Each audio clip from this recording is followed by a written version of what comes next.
28 laps to go at Pocono. Things starting to get interesting. Seeing some green flag pit stops. Tony Stewart came down pit lane. 29 laps to go when he made a green flag pit stop. And here comes Montoya 1 lap later, Marty. A little bit early for the stop for Juan Montoya, but this is in the window, so they can make it all the way. I did talk to Brian Patty. It will be 4 tires this time for this 42 team. They have done 2 tires 3 times today, 3 separate times trying to get track position. This 4-tire stop, very minimal changes, a little bit loose on the end, and wanting to wait until they can very end get all the fuel in, guys. If I'm Montoya, there's one thing I don't want to see, and that's a green-white checker finish, Larry.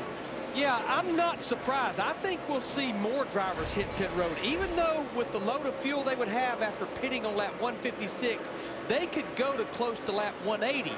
But when you're up in the top 6 or 8 drivers on a lap here, you can make a green flag pit stop and stay on the lead lap. I think the reason drivers like Montoya and Stewart, they want to get advantage of those fresh tires, but also with them having enough fuel to go to the end, if we get a caution, they're going to stay out, Carl, and they'll have that track position. I think we're going to see more of them hit pit road here in the next few laps. And right now, Montoya is, I guarantee he's screaming, are you sure we're doing the right thing? Are you sure we're doing the right thing? And Brian Patty's, I believe he's doing the right thing. If you look at how these races have finished lately, it's come down to pit strategy, fuel mileage, and if they do get a caution, they're going to look like geniuses. They're going to be leading the race if they get this caution here in the next few laps. Otherwise, you know, the other good thing you got to think of is when you have those fresh tires, you're not in a pack of cars, you can take advantage of it. You can run a half a second a lap faster than these guys and put some distance on them when they have to stop. And Adam, the trends or the averages say here at Pocono that we normally get a caution as we see Kevin Harvick hit pit road somewhere with about 15 or 20 laps to go. That's the trends or averages over the last 5 June Pocono races.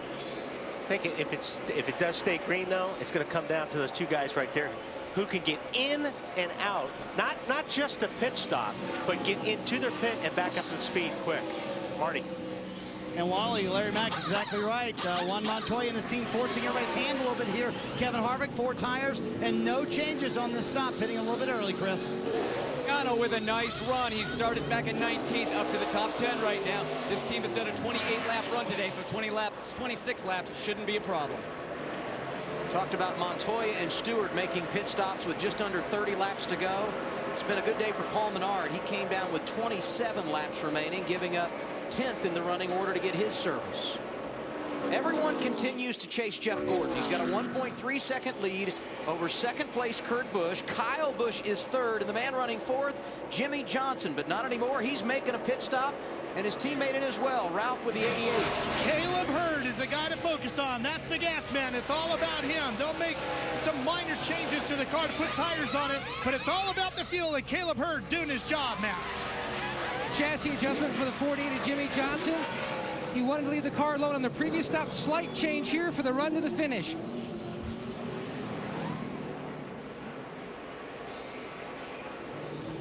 And guys, Denny Hamlin had to come into a stall very slow. He now has no brakes. Clearly the brake line for the left rear has been pulled. He's telling everybody on the racetrack around him, I have no brakes, but he's still doing an excellent job out there with no brakes. Pretty nice job, Denny Hamlin back on the track. Ralph? Now the pressure falls squarely on the shoulders of gasman Tom Lampy to get the fuel in the car for the 18 of Kyle Busch. Tires going on, no problems there. Here goes the fuel, Matt. He's going to be underway. And what a great day this has been for Matt Kenseth. Solid run so far. He hit pit road in the 4th position. Slight air pressure change to help on rear grip. They are good to go to the finish as well. Their teammate Greg Biffle, 3 gallons short. He can't make it. Newman can make it from here. Gordon's guys are up on the wall. Marty. Matt Martin Truex Jr. has raced his way into the top 10. An impressive run for him today. He said the car snappy loose at the end of that last run. They did a wedge adjustment, trying to tighten it up. Our leader, Kurt Busch, will be hitting pit road this time, Matt. And the biggest issue for Jeff Gordon this last run was turn 1. He said the car just took off. Gordon on his way down pit road. What a day they have had. Been running top 3 most of the day. Easy into his pit box. They'll top him off with fuel. Slight chassis adjustments as well. A win today, Marty, would help possibly lock him into a spot in the chase for that wild card. And the man chasing him for that win is Kurt Busch. He said his car very good. Long debate between he and Steve Addington as to when to pit. They could have stayed out about 5 more laps, but again, everyone's hand was forced by the 42 pitting a little bit early. It'll be no changes in 4 tires for Kurt Busch. He will lose a little bit of ground here on pit road to Jeff Gordon, though. Mentioned Regan Smith earlier in this race. Hadn't talked about him in a while. He has enjoyed a very nice afternoon. He made a pit stop from inside the top 10, and as things cycle through, an interesting front duo. Landon Castle all over the place. is scheduled as the race leader. And Brad Keselowski currently second in the running order. Let's go back to the 11 car to Denny Hamlin in their pit. When he says he has no brakes, he doesn't have 100% of his brakes. Right. Those are dual systems. It's a different master cylinder for the front than it is for the rear. What we saw, I think, when we saw that smoke was maybe not so much something wrapped around the rear end housing, it's just blowing the fluid On the rotors. on Yeah. the rotors and out the caliper, because it smoked out the left rear and then it ended. He had enough brakes to get down pit road, get into his pit stop safely, and leave. What he's telling people is, I just can't go off in the corner as hard, and I can't race around you because I only have partial brakes. Landon Castle last pitted at lap 156. He will have to come again. Perhaps it will happen while we're away. We'll reset when we come back on TNT.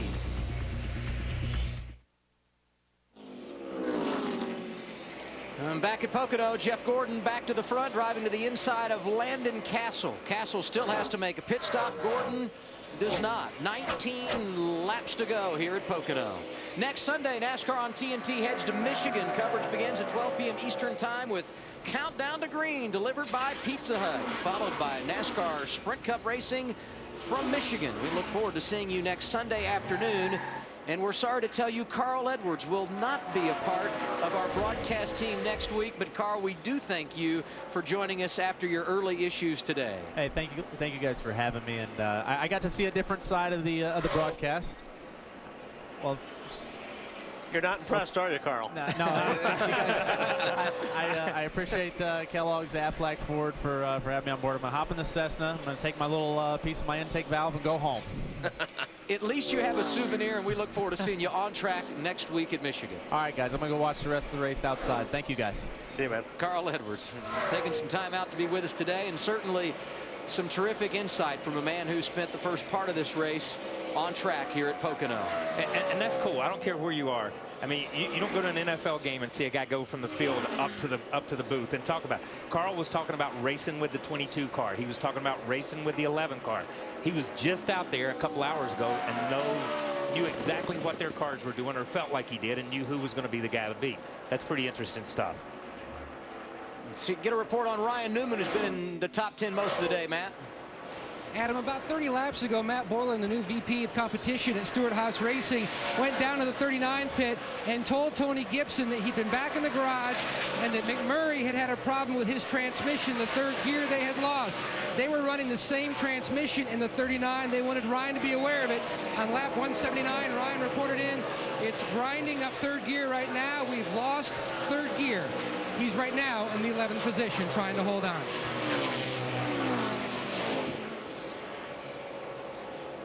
And that's kind of the same thing that Tony said. You know, thanks for letting me shift this much, but I've already torn third gear out of it. So here's the two. And look, as a driver, and you know this, you felt okay about it. You don't like it, but you felt okay when your teammate broke the same thing, because it doesn't make you look like you're just jamming the thing in gears. You know what I mean? But there's the same team, and obviously there's other guys out here who are running that same combination. Maybe not the same transmission, but the same combination of ratios. And getting away with it. Yes. Jeff Gordon's led more laps than anyone here at Pocono Raceway over the years, and he's padding that stat today.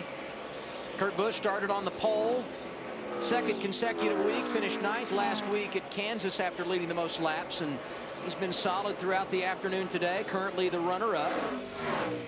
Kyle Busch started on the pole last year here and finished second, his best ever Pocono finish. He didn't qualify well here yesterday, started 34th, but driver 18 has a nose for the front. He is third right now with 16 laps to go. Landon Castle is not pitted yet, and he will have to come to pit road likely in the next couple of laps. But after starting 25th, leading some laps and being in the top 5, got to feel good for this young kid. Sure, man, doing a good job. He's getting a lot of experience out there. The car's clean. Good day at Pocono. Juan Pablo Montoya looking for his first Pocono win, has led 38 laps today, been very good. And Jimmy Johnson had an issue on pit road early, but for the most part this team has been very competitive. The 5-time defending champion scored 6 with 15 laps left. Jimmy Johnson's been there, just can't get around him. Just cannot get around him. We get down to the closing laps when we return. More NASCAR on TNT after a break.